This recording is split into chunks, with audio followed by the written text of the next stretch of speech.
Hello friends, in this video we will talk about branched chain amino acids part 1. In this part 1 we will talk about glycine and alanine only. Okay. So now let us see with glycine. As we already know, it is the simplest amino acid with hydrogen atom as the R group. So please remember, glycine is what? Simplest amino acid. What is the group in glycine? Just a simple hydrogen as a R group. And this is non-optical because of asymmetric carbon. So there is an asymmetric carbon making it non-optical. And this is non-essential, okay, and glycogenic amino acid.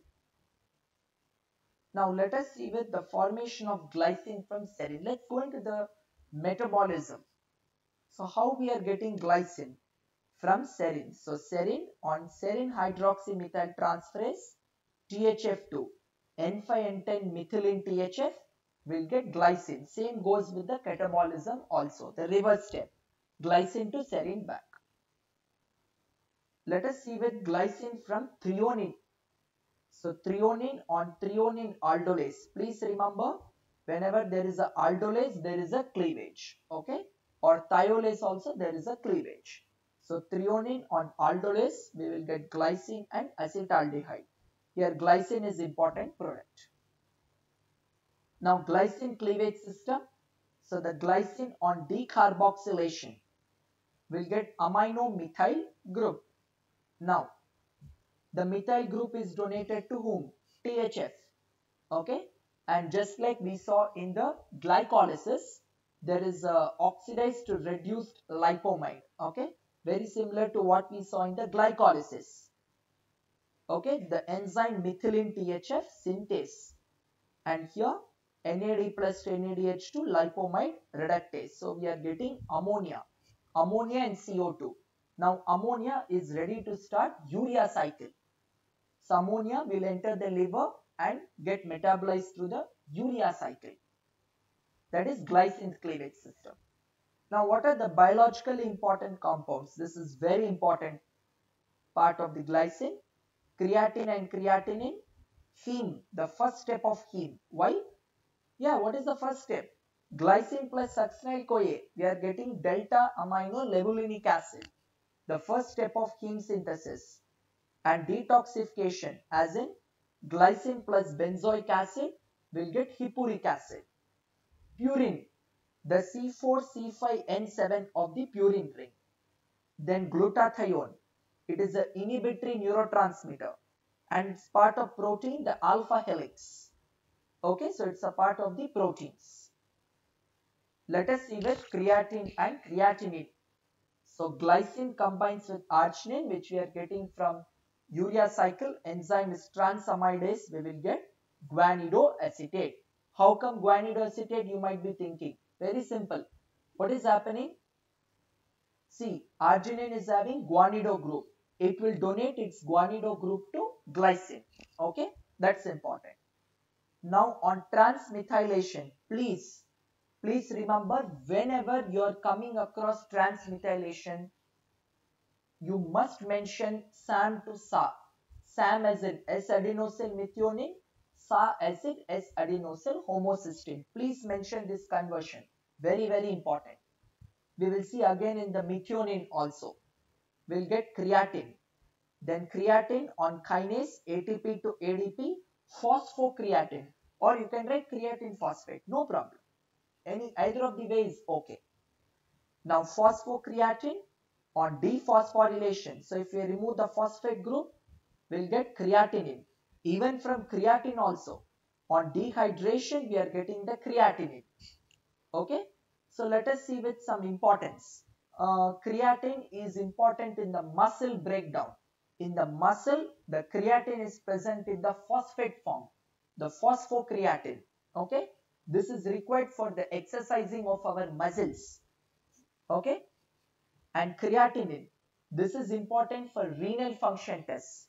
I will be talking about this renal function test in physiology and also in the organ function test chapter in the biochemistry. Okay, then we can understand little more detail. So this is more important for the renal clearance test, okay, also to measure the GFR. That is how the kidney is able to filter the substances that we will see in the physiology in detail and also in the biochemistry. Now, let us see with the glutathione. As we know, what is it? Gamma glutamyl cystinyl glycine. How is the synthesis? So glutamate combines with cysteine on enzyme gamma glutamyl cysteine synthase. What does this mean? We are getting this product gamma glutamyl cysteine. Here itself answer is there. So ATP to ADP, two ATPs are formed. We'll get gamma glutamyl cysteine. Now on addition of glycine on glutathione synthase, ATP to ADP, we are getting the glutathione. So gamma glutamyl cystinyl glycine. The same we can observe this nature in the gamma glutamyl or the Meester cycle also. We can see the same nature. Okay. There also we are getting this step, gamma glutamyl cysteine to glutathione. Okay. Now applied aspect. First is creatine and creatinine. As I told you, if there is deficiency of the creatine, what happens?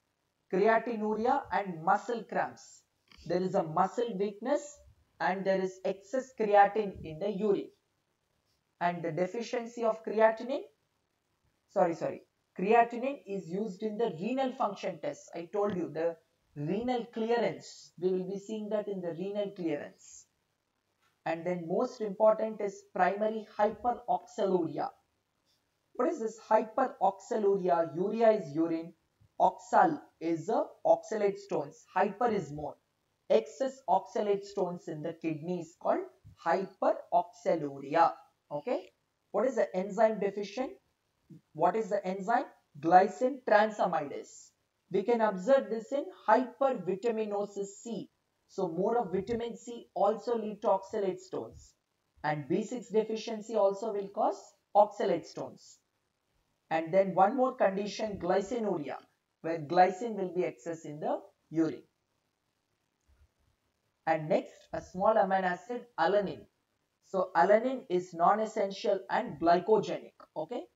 Where we can see in the gluconeogenesis, it was forming a connecting link between the Cori's and the Cahill cycle. Okay. And I have discussed this in detail in the gluconeogenesis, Cori's and Cahill cycle. Also with the alanine pyruvate shuttle, this is to regulate the 2.5 ATP. Now, it is part of our vitamin B5. What is the component of vitamin B5? Pantoic acid and beta-alanine. In that beta-alanine is there. Also in the synthesis of two muscle products, carnosine and anserin. Okay. So first, where beta-alanine combines with L-histidine to form carnosine. Okay. When ATP to ADP, then transmethylation happens, we'll get anserin. These are all muscle products, carnosine and anserin. So references from where I took the images. That brings us to the end of the video. So thank you so much. I'll see you in the next video.